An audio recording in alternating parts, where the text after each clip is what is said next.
Good morning. Welcome to another day of Mindful Monday. What I thought we'd talk about today is teenagers. If you are raising teenagers or working with teenagers, this is a good time to kind of look back. What was it like for you when you were a teenager? When you were struggling to deal with puberty, when you were trying to understand the social norms that were going on in your school, when you were dealing with parents that just didn't understand, right? Now mix that in with having social media that broadcasts thoughts and feelings out to the world that cannot be taken back. And on top of that, put a pandemic in where you were not able to practice the social cues and the normal communication styles that you would if you were in school, even the breaks that you would get between work. Now, when you mix all those things in, they're dealing with a little bit of a different situation than we were. And so it's easy to get lost in that when we're the parent or the authority figure and we only see the cons or the issues that they are not accomplishing, right? So during this summertime, as we may be spending more time with our teens or less time, it's so important for us to be able to connect with them on an empathetic level. And that doesn't mean letting them get away with everything or letting them run over you, but being able to connect from a place of not understanding their full experience, but knowing the struggles that you had to go through to get to where you're at now.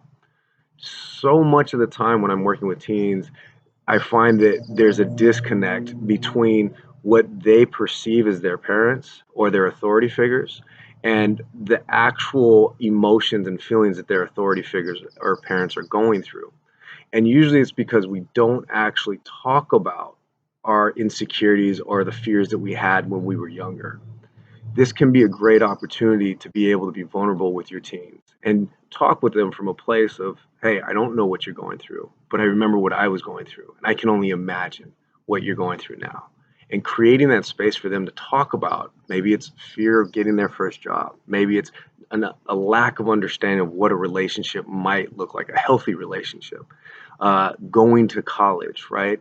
All these small issues that become these huge, huge issues that keep us from actually exploring our full potential.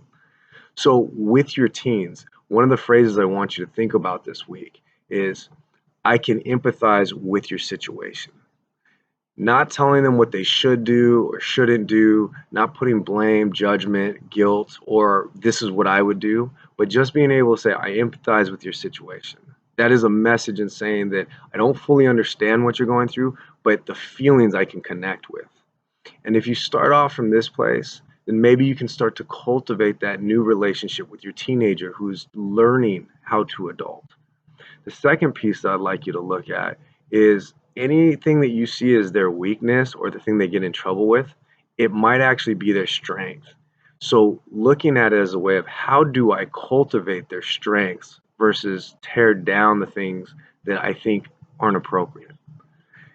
If you take a step back out of the panic and fear of being a parent and being able to just be present with this human being who's trying to understand how this world works as it is constantly rotating and moving through space, it might be a little bit easier connecting with your teens. And that might relieve a little bit of the pressure in the household. So try some of these out. Let me know what you think. And remember, breathe deeply.